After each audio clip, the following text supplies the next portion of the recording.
हनुमान जी ज्ञानी नामग्र गण्य है, अद्भुत है, प्रतिभावान है। हनुमान जी को कोई सामान्य वाल्मीकि के हनुमान बिल्कुल विलक्षण है। गोस्वामी जी ने भी कमी नहीं छोड़ी। अब हमारे साथ एक मुश्किल जरूर हुई है कि हमने कभी रामायण के मूल ग्रंथों का अवलोकन नहीं किया। कई उपन्यास पढ़ लिए और कईयों ने तो वो भी नहीं पढ़े, कईयों ने सीरियल देखा, टीवी। कई तो मुझसे प्रश्न पूछते हैं, महाराज जी राम जी ने ऐसा क्यों कहा? तो मैंने कहा कौन सी रामायण में लिखा है भाई, क्यों कहा? बोले एपिसोड नंबर 66 में था। अरे मैंने कहा महापुरुष वो तो मुझे भी नहीं मालूम, वहां तो अलग प्रस्तुति की होगी। हनुमान जी वानर हैं। वानर का अर्थ होता है नरों में श्रेष्ठ, विशिष्ट नर। जो नर अति विशिष्ट हो, सामान्य न समझना। उनका संतुलन, उनका संयम अद्भुत है। सदगुरु है, संत गुरु होता है। ध्यान से सुनिए, उस दिन बापू के मुख से सुन रहा था मैं। संत गुरु होता है, हनुमंत सदगुरु होता है और भगवंत जगत गुरु होते हैं। ये तीनों गुरु ही है। हनुमान जी की भाषा, हनुमान जी की प्रतिभा अद्भुत है। हालांकि वो प्रसंग सुंदर कांड में नहीं है, पर मेरा मन बहुत विचलित था कि मैं उससे क्यों छोड़ूं।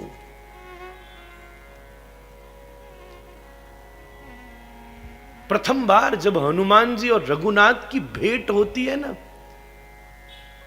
वाल्मीकि ने वर्णन किया है, हनुमान जी के मुख से निकले हुए शब्दों को सुनकर रघुनाथ भी मूर्छित हो गए। महाराज सुग्रीव ने भेजा, जाओ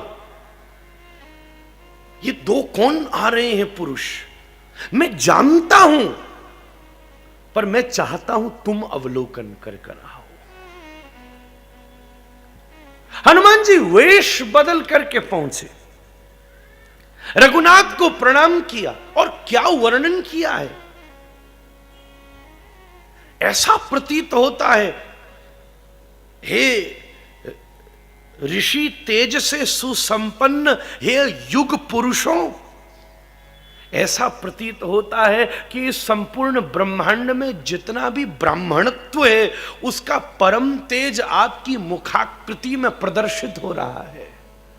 आप मुख से ब्राह्मण लग रहे हैं, आप हाथों से क्षत्रिय लग रहे हैं, आप उदर से वैश्य लग रहे हैं और आपके चरणों को देखकर शूद्रत्व का निर्णीत हो रहा है। ऐसा प्रतीत होता है कि आपके आंखों में एक तरफ तो ब्रह्म तेज है और दूसरी तरफ आपकी अंग कांति में पड़े हुए ये जो प्रत्वंचा के और तीरों के चिन्ह हैं, ऐसा प्रतीत होता है कि आप बहुत बड़े योद्धा हैं।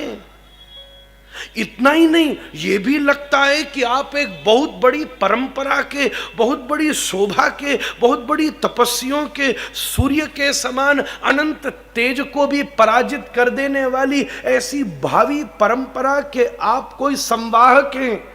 पर उसके साथ साथ परंपरा के अधिकारी होने के बाद भी सुसंकल्प से राज्य का परित्याग करके वन में स्वसंकल्प से विचरण कर रहे हैं।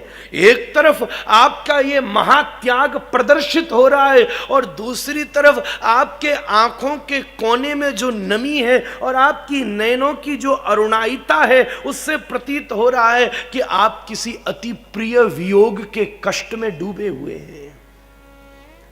हनुमान जी ने ऐसा वर्णन किया, रघुनाथ को चक्कर आ गया, भाई ये कौन महापुरुष है।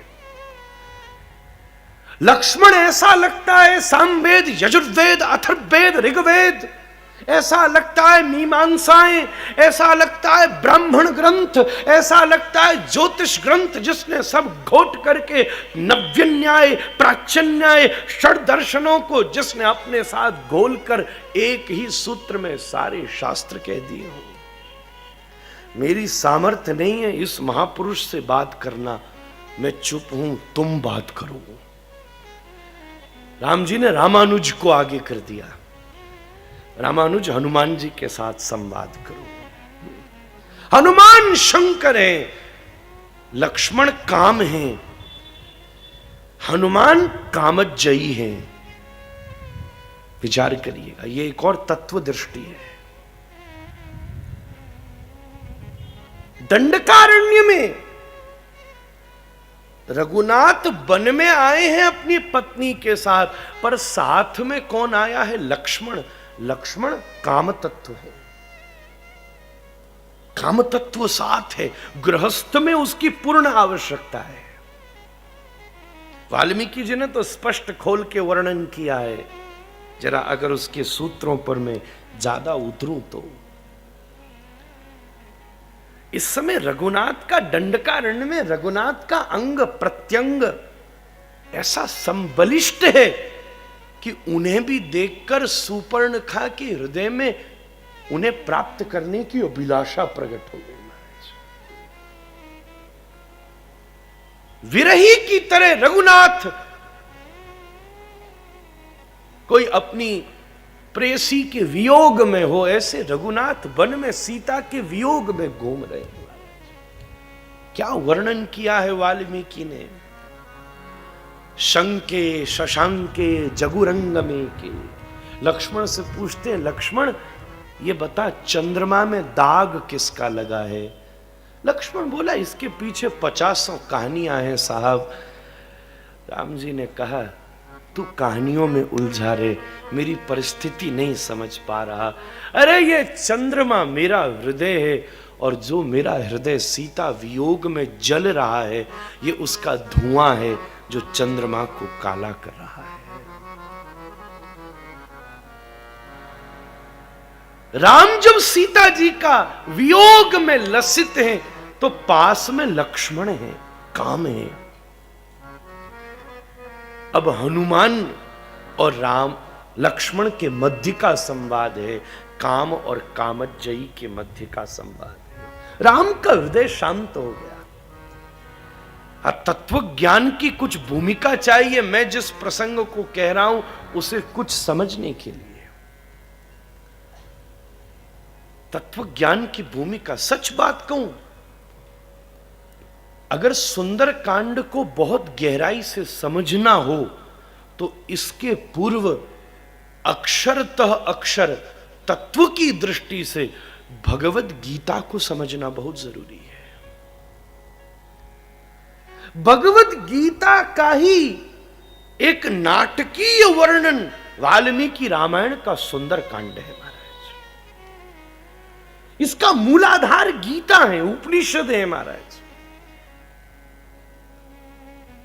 बड़ी बात यह नहीं है कि हनुमान जी ने समुद्र कूदा है, समुद्र तो हम सब रोज कूदते हैं।